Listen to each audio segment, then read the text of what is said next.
¿Qué es el materialismo? Esta es la teoría filosófica que considera la materia como el origen de la existencia de las cosas. El materialismo prioriza el conocimiento científico frente al conocimiento místico y religioso, donde el conocimiento debe ser llevado por la vía experimental y conlleve a dicho conocimiento.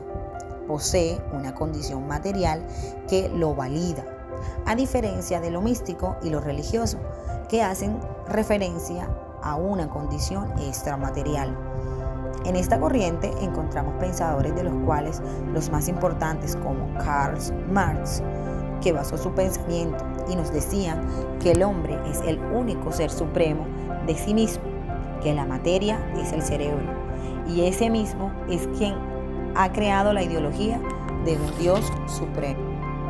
Federico Engels aborda varios campos del conocimiento, critica las doctrinas del socialismo, fue uno de los pensadores más influyentes del siglo XX y XXI. Marx y Engels fueron los primeros en demostrar que la clase obrera es el resultado necesario del sistema económico actual. Argumentaba que la humanidad se veía liberada de las calamidades que la afectan no por la acción de los nobles, sino por la lucha de la clase del proletariado organizado. Plantea que el Estado tiene un papel fundamental en la regulación de las relaciones sociales y en la protección de los derechos de los ciudadanos. Consideraba que el trabajo era esencial para el ser humano. El trabajador pertenece al ser del hombre y es a través de él que el individuo se realiza. Ludwig Feuerbach, filósofo y teólogo alemán del siglo XIX, conocido por su crítica a la religión y su enfoque en el materialismo. Argumentaba que la religión era una proyección de las características humanas hacia un ser divino, en lugar de ser una revelación divina. Su pensamiento materialista se centraba en la idea de que la realidad material, incluida los aspectos físicos y sociales de la vida humana, es fundamentalmente importante y que los aspectos espirituales y religiosos son derivados de esa realidad material. Tuvo muchas contradicciones sociales, puesto que propone la supresión de la religión y su reemplazo por una nueva doctrina. El idealismo es una corriente que afirma que las ideas son más importantes que el resto de las cosas, que la realidad es un constructo de la mente y que las cosas existen si hay una mente que pueda pensarlas. Uno de los representantes del idealismo fue Platón. Nació en Atenas en 429 a.C., de familia noble. Su nombre propio era Aristóteles, su método filosófico es la dialéctica y murió a sus 82 años. Platón toma el método de Sócrates y lo complementa con doble sentido.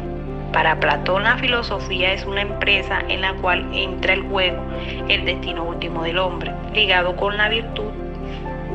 Platón heredó las convicciones de que es posible el conocimiento, entendiendo este como un conocimiento objetivo y universalmente válido.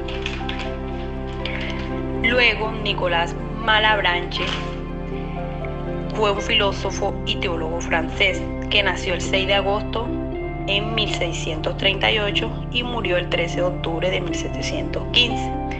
Nicolás, para él tampoco las ideas proceden de los objetos, ni son productos por el sujeto. Para él, Dios es quien hace que las personas conozcan las cosas inaccesibles. El conocimiento depende de la comprensión divina.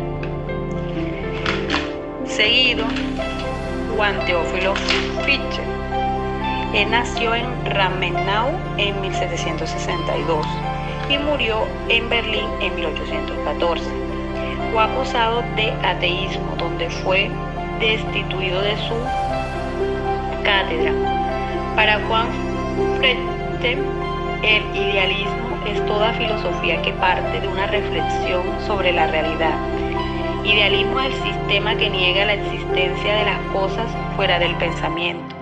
Sostiene que el principio de la realidad es el yo, el cual construye la parte formal y material del conocimiento. Para él, lo real es el producto de la actividad subjetiva y el ser está fundado en la inteligencia.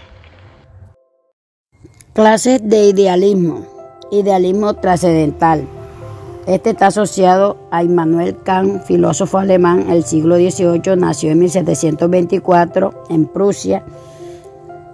Sostiene que el conocimiento se origina en la mente humana y que la realidad cognitiva es a priori. Quiere decir que la forma innata de la percepción y el razonamiento que poseemos nos invita a una reflexión donde la estructura cognitiva es el espacio y el tiempo.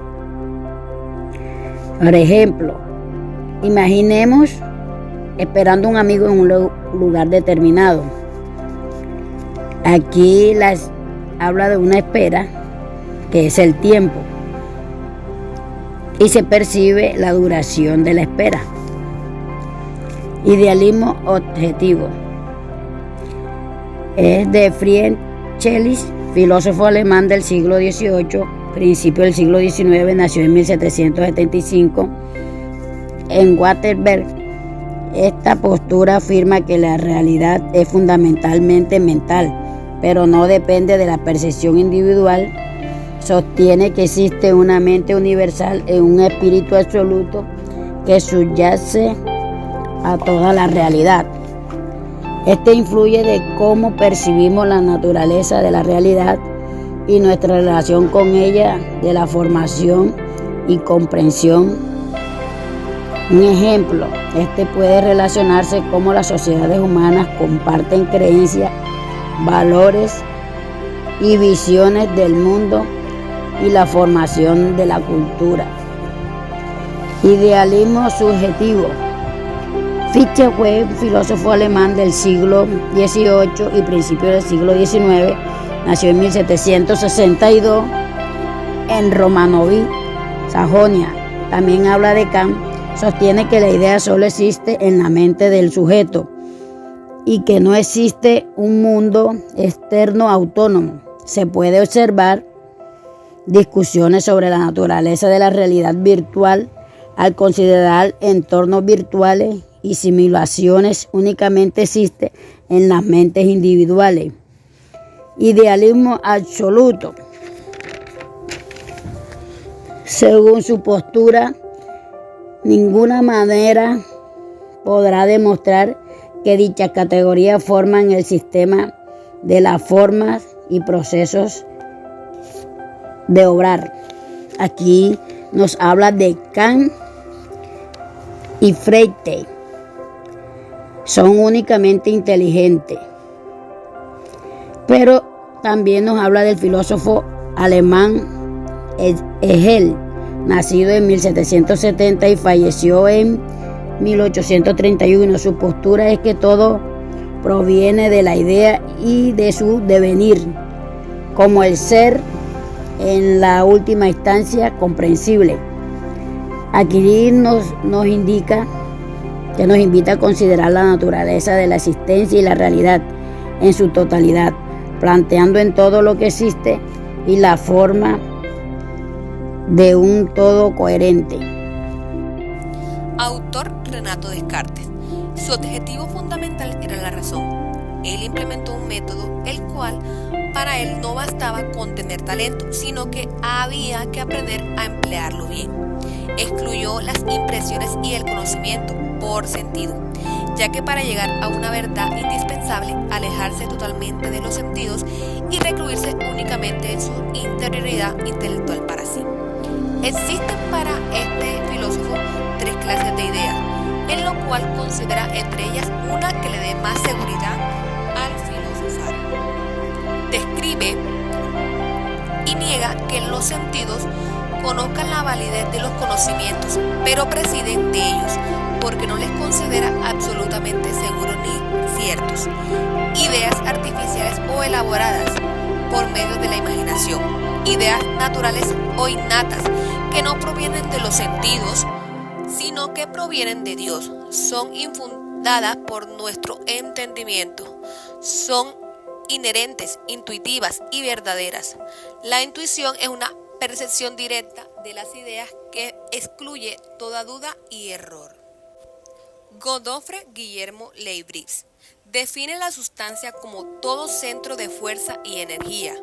Las sustancias son infinitas y conforman las estructuras metafísicas de los seres, los cuales se llaman monodas. La monoda no tiene parte, no posee extensión. Las monadas son los principios constitutivos de las cosas. La monodología permite resolver para el filósofo los problemas de las ideas innatas, las cuales fueron determinadas en ese siglo. Acepta el empirismo, el cual sostiene que nada hay en el entendimiento que no haya pasado por los sentidos, y esto rige para todo, menos para el intelecto. Fila de Federico Guillermo José Schelling es una figura de la primera fila del idealismo. Sus obras fueron Ideas para una filosofía de la naturaleza, Tratado sobre el alma del mundo. El pensamiento de Federico da el paso al idealismo, subjetivo al objetivo, y acentúa ya a la idea absoluta, para que el sistema completo de la ciencia parta del yo absoluto. No cabe más de dos filosofías de este autor: el dogmatismo, que admite las cosas en sí, y el idealismo, que solo admite contenidos de conciencia.